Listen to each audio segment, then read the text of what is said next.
Super BMTC ಎಂದೇ ಕುಖ್ಯಾತಿಯನ್ನ ಪಡೆದಿರುವಂತಹ city ಸಾರಿಗೆ ಇದೀಗ ಮತ್ತೊಂದು ಬಾಲಕಿ ಬಲಿಯಾಗಿದ್ದಾಳೆ. ಬೆಂಗಳೂರಿನಲ್ಲಿ ಬಿಎಂಟಿಸಿ ಬಸ್ ಅಪಘಾತದ ಸಂಖ್ಯೆ ಹೆಚ್ಚುತ್ತಾನೇ ಇದೆ. ಇಂದು ಟ್ಯೂಷನ್ ಮುಗಿಸಿ ಸ್ನೇಹಿತರ ಜೊತೆ ಮನೆಗೆ ಹೋಗ್ತಾ ಇದ್ದಂತಹ 9 ವರ್ಷದ ಬಾಲಕಿ ಮೇಲೆ ಬಸ್ ಹರಿದಿದ್ದು ಬಾಲಕಿ ಸಾವನ್ನಪ್ಪಿದ್ದಾಳೆ.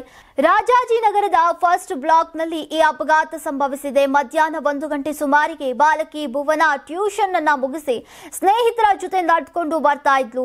ಈ ವೇಳೆ ರಭಸವಾಗಿ ಬಂದಂತಹ ಬಸ್ ಬಾಲಕಿಗೆ ಡಿಕ್ಕಿ ಹೊಡೆದಿದೆ ಎನ್ನಲಾಗ್ತಾ ಇದೆ.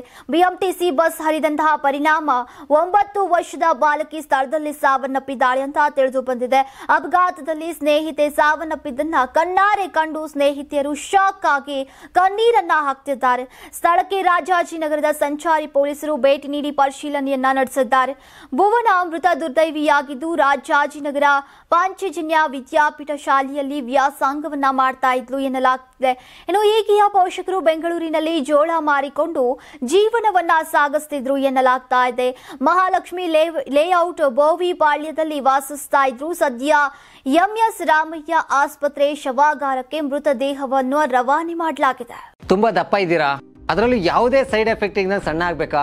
ಎಷ್ಟೋ ಜನ ಹೇಳ್ತಾ ಇದ್ರಿ, ಸರ್ ನಾನು ಜಿಮ್ಗೆ ಹೋಗ್ತಾ ಇದ್ದೀನಿ ಆದ್ರೂ ಸಣ್ಣ ಆಗ್ತಾ ಇಲ್ಲ, ಸರ್ ವರ್ಕೌಟ್ ಮಾಡ್ತಾ ಇದ್ದೀನಿ ಆದ್ರೂ ಸಣ್ಣ ಆಗ್ತಾ ಇಲ್ಲ ಅಂತ ಹೇಳ್ತಾ ಇದ್ರಲ್ಲ. 100% ಯಾವ ಜಿಮ್ಗೂ ಹೋಗ್ದಂಗೆ ವರ್ಕೌಟು ಮಾಡ್ದಂಗೆ ನೀವು ಸಣ್ಣ ಆಗ್ಬೋದು. ಪ್ರತಿದಿನ ಬೆಳಿಗ್ಗೆ ಸಂಜೆ 2 ಟೈಮ್ ನಮ್ಮ ಜೀನಿ ಸ್ಲಿಮ್ ನ ಯೂಸ್ ಮಾಡಿ ಯಾವುದೇ ಸೈಡ್ ಎಫೆಕ್ಟ್ ಇಲ್ದಂಗೆ ನೀವು ಸಣ್ಣ ಆಗ್ತೀರಾ. ಯಾಕೆಂದ್ರೆ ಜೀನಿ ಸ್ಲಿಮ್ ಒಂದು ಉತ್ತಮ ಆಹಾರ.